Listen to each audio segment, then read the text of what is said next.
우리 수도의 상공에서 대한민국의 무인기가 다시 한번 발견되는 그 순간 끔찍한 참변은 반드시 일어날 것이다. 한국의 무인기가 평양을 침투했고 그 주범이 한국 군부라고 주장하고 있는 북한이 최근 군사적 긴장 수위를 끌어올리고 있습니다. 지난 14일 전방지역 8개 포병부대에 완전 사격 준비 태세를 갖추라는 작전 예비 지시를 내린 데 이어 존시승은 편제대로 완전 무장된 8개의 포병요단을 13일 20시까지 사격 대기 태세로 전환시키고 지난 2007년에는 당시 노무현 대통령이 직접 걸어서 군사 분계선을 넘기도 한 경의선 남북 연결도로를 지난 15일 다이너마이트로 일부 파괴했습니다. 그리고 약 1분이라는 시차를 두고 동해선 연결도로의 일부 구간도 똑같이 폭파시켰습니다. 그러면서 이러한 일련의 대응을 체제 결속을 위한 수단으로 적극 활용하고 있습니다. 14일과 15일 이틀 동안이만도 전국적으로 140여만 명에 달하는 청년동맹 일꾼들과 청년 학생들이 인민군대 입대 복대를 열렬히 탄원한 소식을 이러한 상황은 북한 김정은이 계획한 대로 흘러가고 있고 그렇기 때문에 우리가 경계할 필요가 있다는 분석이 나오고 있는데 그 이유는 무엇일까요? 북한은 앞서 예고했던 대로 남북 관계를 완전히 끊기 위한 계획을 착실히 이행해 나가고 있습니다. 북한이 이 계획을 토대로 더 이상 한국의 중재를 통하지 않고 직접 미국 등 다른 국가들과 담판을 짓는 방향으로 나아가고 있다는 게 전문가들의 대체적인 분석입니다. 특히 미국이랑의 대화가 가장 중요하는데 미국과의 직접 소통 채널을 문재인 정부 때 만들어놨기 때문에 구태여 한국을 거쳐서 갈 필요는 없다. 그런 실용적인 이유도 그 적대국 두 국가론을 선포한 배경 중에 하나가 되겠죠.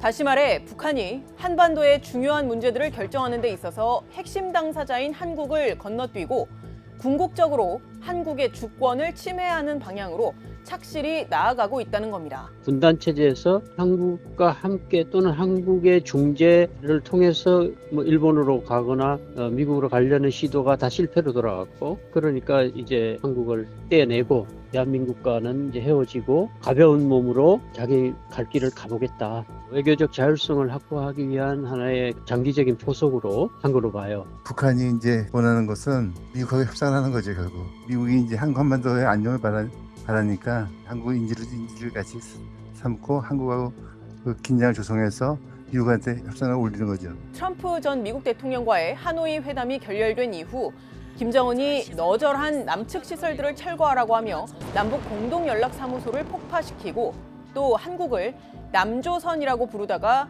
대한민국이라고 호칭을 달리할 때도 어느 정도 예견되긴 했지만 북한이 그 속내를 확실히 공식화한 것은 지난해 12월 노동당 전원회의 때였습니다.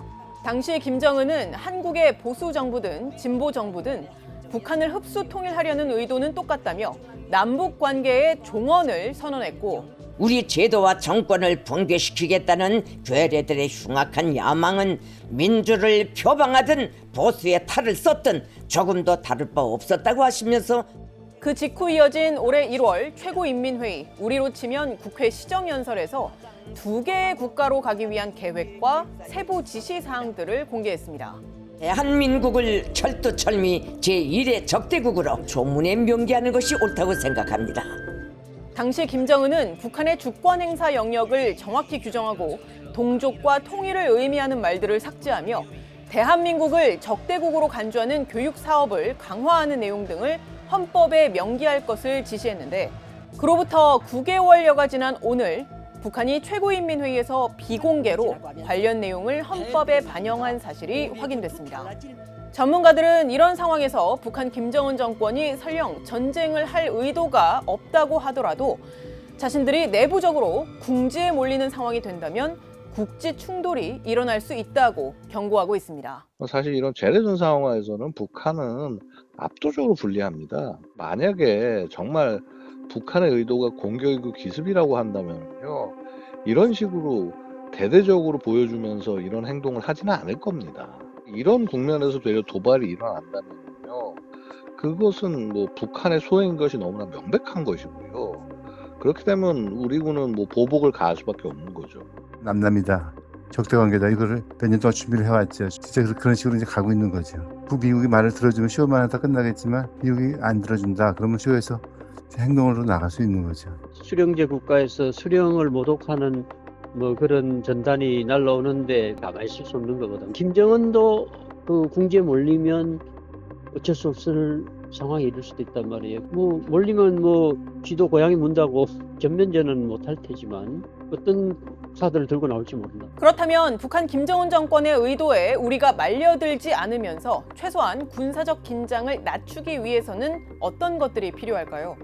확고한 군사적 대비태세를 갖추는 건 물론이고 김정은 정권이 국제사회를 향해 내놓는 일련의 메시지가 북한과 협상하려거든 한국을 통하지 말아라. 북한과 직접 소통하라. 이 말과 다름이 없기 때문에 국제사회가 한국을 건너뛴 채 북한과 통하는 일이 없도록 해야 합니다. 특히 북한이 한국을 빼고 직접 협상장에서 만나길 원하는 1순위 국가는 미국인데 정상 간에 3차례나 만나고 또 27차례나 친서를 교환한 트럼프 전 미국 대통령이 당선이 된다면 북한은 이런 전략을 더 노골적으로 추진할 가능성이 높기 때문에 우리 정부가 이를 염두에 두고 적극 관여를 해 나가야 합니다. 앞서 김정은은 지난 1월 5일 한국에는 포 공격을 하던 시기에 기시다 당시 일본 총리에게는 각하라고 부르면서 대지진 관련 위로 전문을 보낸 바가 있습니다. 이처럼 북한은 계속해서 한국과 미국, 일본의 틈을 파고듦과 동시에 자신들이 군사동맹을 맺은 러시아 그리고 상대적으로 소원해진 듯하지만 여전히 막강한 영향력을 갖고 있는 중국 등 이른바 반서방 진영을 공고히 하는데 사활을 걸 것으로 보입니다. 북한이 남북관계를 교전국 관계 통일 포기 선언한 이유 중에 하나가 신냉제 구도를 명확히 하려고 하는 것도 분명히 있습니다. 김정은의 직접 연설로 세계는 신냉전이 도래했다라는 과거형을 얘기했고요. 다극 질서가 구축됐다라고도 얘기를 하니까 그것은 당연히 북중러, 이란까지 포함해서 그 외교적 고립에서 탈피한 그런 북한의 하나의 진영을 구축하는 그런 모습으로 보는 게 맞겠죠. 갈등이 심화될수록 세계는 더 양분화될 수밖에 없는 것이고 그럴수록 북한의 입장에서는 외교적 고립에 탈피해서 자기를 지지하는 국가의 수를 누릴 수 있는 진영을 구축할 수 있는 기회가 넓어지는 거죠. 한미일 관계를 강화시키는 건 그 방향성하고 맞는데 우리가 그거를 택함으로써 나올 수 있는 리스크라는 게 있잖아요. 리스크 관리를 해야죠. 러시아나 북중과 너무 관계가 나빠지면 북한이 도발할 수 있는 기회 찬스가 더 올라가는 거죠. 그래서 북한의 그런 도발 위협을 좀 방치할 수 없고 지금 신경 써야 될 것 같아요.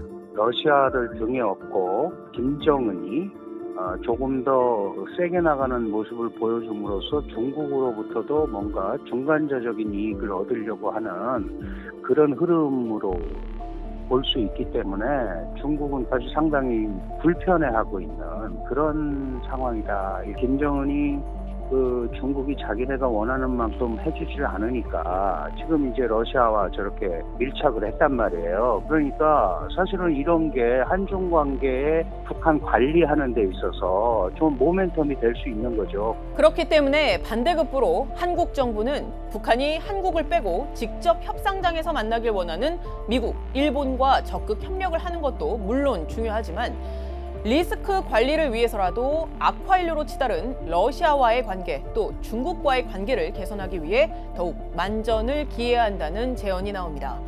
지금까지 뒷배기였습니다.